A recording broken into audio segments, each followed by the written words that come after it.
Hello yes welcome back to our channel. అందరూ ఎలా ఉన్నారు? చూడండి, మనం ఈ వీడియోలో అర్జునుడు మరియు సుభద్ర వివాహం ఎలా జరుగుతుందన్న విషయాల గురించి మాట్లాడుకుందాం.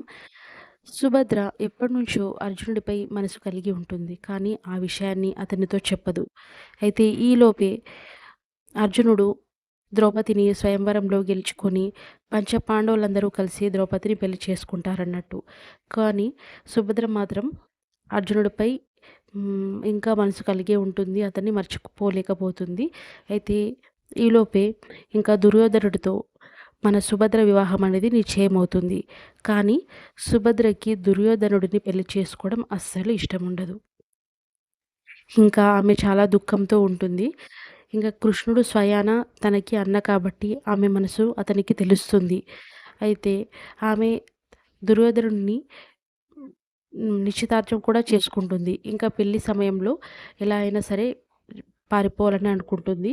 అయితే మన కృష్ణుడు ముందే ప్లాన్ వేసి పెట్టి ఉంటాడన్నట్టు. అంటే అర్జునుడిని తపస్సు తర్వాత సోమనాథ ఆలయంలో కూర్చొని ఉండమంటాడు. అయితే ఈమె మన సుభద్ర కూడా సోమనాథ ఆలయంలోకి వెళ్ళి ఇంకా అక్కడ అర్జునుడిని చెప్తుందన్నట్టు. అయితే అర్జునుడికి ఇంటికి రమ్మని చెప్పేసి కృష్ణుడు చెప్తాడన్నట్టు. ఈ విధంగా అర్జునుడు ద్వారకాకు చేరుకుంటారు. అక్కడ కృష్ణుడు ఈ విధంగా చెప్తాడు అర్జునుడికి, నువ్వు సుభద్రను పెళ్లి చేసుకో అని చెప్తాడు. కృష్ణ, నాకు ఆల్రెడీ వివాహం జరిగింది కదా అని చెప్తాడు. అయితే వివాహం జరిగినా కూడా ఒకవేళ దుర్యోధనుడితో సుభద్ర వివాహం జరిగితే నువ్వు నాపై ఆయుధాన్ని సంధించాల్సి ఉంటుంది. ఒకవేళ నీతో వివాహం జరిగితే నేను నీ పట్ల నీ బలాన్ని, అంటే ఇంద్రప్రస్థానానికి మరింత బలాన్ని చేకూరుస్తాను. ద్వారక మరియు ఇంద్రప్రస్థానం మరింత బలంగా అవుతుంది. ఒకవేళ సుభద్ర అర్జునుడిని, అంటే దుర్యోధనుడిని పెళ్లి చేసుకుంటే నువ్వు నా పైన యుద్ధం ప్రకటించాల్సి వస్తుంది అని చెప్తాడు. అయితే అప్పుడు అర్జునుడు అంటాడు, కృష్ణ, నేను ఆమెని తీసుకొని వెళ్ళిపోతే మీరందరూ కూడా నాతో యుద్ధాన్ని ప్రకటిస్తారు కదా అని అంటాడు. అంటే అప్పుడు కృష్ణుడు చాలా తెలివిగా, నువ్వు తీసుకొని పోతే అలా, కానీ సుభద్ర నిన్ను తీసుకొని పోతే అలా యుద్ధాన్ని ప్రకటించలేము కదా అని అంటాడు. అయితే అప్పుడు సుభద్ర వెంటనే కృష్ణుడి ప్లాన్ని అర్థం చేసుకొని కృష్ణుడి రథాన్ని తీసుకొని అర్జునుడి రథం పైన ఎక్కించుకొని వెళ్ళి అక్కడ వాళ్ళు వివాహం చేసుకొని వస్తారన్నట్టు. అంటే అర్జునుడికి కృష్ణుడు చెప్పినట్టుగానే తపస్సు తర్వాత సోమనాథ ఆలయంలో ఉండమంటాడు. అక్కడ ఉన్న తర్వాత ఇంకా ఇంటికి చేరుకున్న తర్వాత కృష్ణుడు ఆదేశానుసారం ద్రౌపది అర్జునుడిని రథంపై తీసుకెళ్ళి అర్జునుడిని సోమనాథ ఆలయంలో పెళ్లి చేసుకుంటుందన్నట్టు.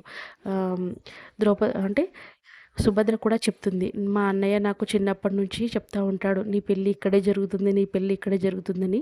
నిజంగా ఇక్కడే జరిగింది అర్జున అని చెప్తుంది అన్నట్టు. ఈ విధంగా సుభద్ర మరియు అర్జునుల వివాహం సోమనాథ ఆలయంలో జరుగుతుంది. అయితే ఇంకా అక్కడికి, అంటే పెళ్ళి నిశ్చయమవుతుంది కదండి ద్వారకలో. అక్కడికి ఇంకా ధృతరాష్ట్రుడు, దుర్యోధనుడు, కుంతిమాత, తర్వాత ఇంకా ఎవరంటే మన గాంధారి, భీష్ముడు వాళ్ళందరూ కూడా అక్కడికి చేరుకుంటారన్నట్టు. మరి వెంటనే ఇంకా మీ చెల్లెమ్మని తీసుకురా అని చెప్తాడన్నట్టు బలరామునికి. అయితే అక్కడ ఉండనే ఉండదన్నట్టు. శకునికి ఆల్రెడీ ఈయన ప్లాన్ అర్థమై ఉంటుంది. ఎందుకంటే సుభద్ర అర్జునుడిని రథంపై తీసుకుని వెళ్ళేటప్పుడే శకుని చూస్తాడు. చూసేసి ఆ విషయాన్ని వచ్చి ద్వారకలో అందరికీ చెప్తాడు. అలా చెప్పగానే ఇంకా బలరాముడికి చాలా కోపం వస్తుందన్నట్టు. తన చెల్లి అక్కడ లేదని చెప్పేసి చాలా అవమానంగా ఫీల్ అవుతాడు. అప్పుడు దుర్యోధనుడు ఈ విధంగా అడుగుతాడన్నట్టు, ఎక్కడ మీ చెల్లెలు బలరామ, తీసుకొని రా అని అడుగుతాడు. అప్పుడు శకుని, ఇంకెక్కడ చెల్లెలు, ఆమె ఎప్పుడో రథం పైన పారిపోయింది అని చెప్తాడన్నట్టు. అయితే బలరాముడు వెంటనే కృష్ణుడికి, ఏంటి కృష్ణ, మన చెల్లెమ్మ కనిపించట్లేదా అని అంటాడన్నట్టు.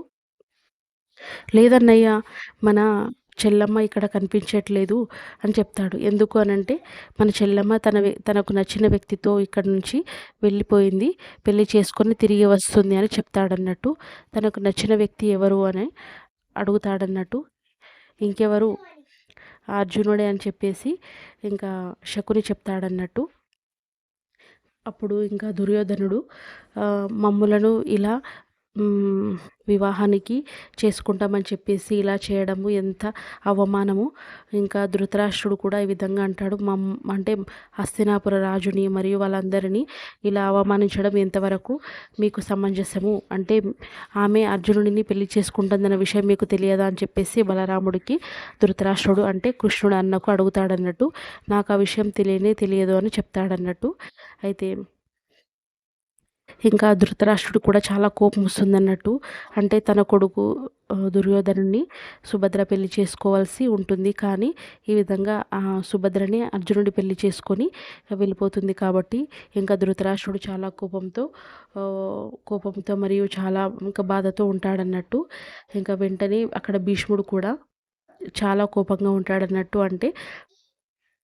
అంటే అక్కడ సుభద్ర మరియు దుర్యోధనుడికి నిశ్చితార్థమైంది కదా కృష్ణ. మరి నిశ్చితార్థమైన కన్య ఏ విధంగా ఇలా పారిపోతుంది? నిశ్చితార్థం అంటే సగం పెళ్లి జరిగినట్టే కదా అని అంటాడన్నట్టు భీష్ముడు కృష్ణుడితో. అప్పుడు కృష్ణుడు ఈ విధంగా అంటాడు, నిశ్చితార్థం అంటే సగం పెళ్ళి అని ఏ విధంగా అంటారు? అలా కుదరదు. మరి కన్యాదానం ప్రాముఖ్యత ఏమిటి భీష్మ? కన్యాదానం అనేది ఎందుకు చేస్తారు అంటే ఒక తండ్రి కన్యను ఒక పురుషుడికి అప్పగిస్తాడు. అప్పగించిన తర్వాత కన్య అక్కడ అంటే తండ్రి దగ్గర నుంచి తన కూతురుగా కన్యగా అప్పగించిన తర్వాత ఇంకా అక్కడ తన పాత్ర అనేది అయిపోతుంది. వెంటనే కన్య తను ఎక్కడికి వెళ్ళాలో ఏం చేయాలి ఎవరితో ఉండాలని తనే నిశ్చయించుకుంటుంది. అంతే కదా పెళ్ళిలో జరిగేది అని కృష్ణుడు తెలివిగా సమాధానం చెప్తాడన్నట్టు. కానీ మన సాంప్రదాయాలు అనేవి గౌరవించాలి కృష్ణ. సంప్రదాయాలనేవి గెలిపించాలి కృష్ణ. ఈ విధంగా చేయడం అనేది ఎంతవరకు సమంజసము అని అంటాడు. సాంప్రదాయాలనేవి మామిడి పండు లాంటివి. అంటే మొదట పులుపుగా ఉంటాయి, తర్వాత తీయగా ఉంటాయి, తర్వాత మామిడి పండు పాడైపోతుంది. అప్పుడు తినడానికి రుచిగా ఉండదు. అది తిన్నవారు కూడా మరణిస్తారు. సాంప్రదాయాలు అనేవి మనకి దుఃఖాలు కలిగించరాదు. మనకు సంతోషం ఉన్నంత వరకే సాంప్రదాయాలని చెప్పేసి తెలివిగా కృష్ణుడు సమాధానం చెప్తాడన్నట్టు. ఇంకా అక్కడ కుంతిదేవి కూడా చాలా సంతోషంగా ఉంటుందన్నట్టు. కుంతిదేవి ఇంకా అర్జునుడు మరియు అంటే అప్పటికే అర్జునుడు తర్వాత ద్రౌపది అక్కడికి పెళ్లి చేసుకొని వచ్చేస్తారు. వాళ్ళని హస్తినాపురానికి ఆహ్వానించమని చెప్తాడన్నట్టు కృష్ణుడు. కానీ అక్కడ ధృతరాష్ట్రుడు వాళ్ళని హస్తినాపురానికి ఆహ్వానించడానికి ఒప్పుకోడన్నట్టు. ఇంకా అంటే ఇంద్రప్రస్థానానికే వెళ్ళమని చెప్తాడన్నట్టు. అంటే ఈ విధంగా అంటే తన కొడుకుని పెళ్లి చేసుకోలేదు కదండి, ఆ విధంగా అలా కోపంతో ఉంటాడన్నట్టు. ఇంకా వెంటనే అర్జునుడు మరియు ద్రౌపది ఇంద్రప్రస్థానానికి వెళ్ళిపోతారు. అక్కడ ద్రౌపది కూడా చూసి చాలా బాధతో ఉంటుందన్నట్టు. అంటే ఈ విధంగా తపస్సు తర్వాత అర్జునుడు మొదటిసారి ఇంటికి వస్తాడు కదా, ఈ విధంగా పెళ్లి చేసుకొని వస్తాడని ఆమె కలలో కూడా ఊహించదన్నట్టు. అంటే ఇంకా తన నియమం ప్రకారము ఇంకో స్త్రీని పెళ్లి చేసుకున్న ఇక్కడికి తీసుకురాకూడదు కదండి. సో ఈ విధంగా నువ్వు ఈ రాజ్యంలోకి ఇంద్రప్రస్థానానికి తీసుకురావద్దు, నువ్వు హస్తినాపురికే తీసుకొని పో అని చెప్తుందన్నట్టు. కానీ అక్కడ వాళ్ళు కూడా వద్దని చెప్తారు. అయితే మన సుభద్ర తన మాటలతో తన ప్రేమతో అక్కని అంటే ద్రౌపది దేవిని ఆకట్టుకుంటుంది. ఇంకా వెంటనే ద్రౌపది మరియు సుభద్ర కలిసిపోతారు. ఇంకా అర్జునుడు సుభద్ర రాజ్యంలోకి ప్రవేశిస్తారు. ఈ విధంగా వాళ్ళందరూ సంతోషంగా ఉంటారు. అయితే నెక్స్ట్ వీడియోలో ఏం జరిగిందనేది నేను చెప్తాను.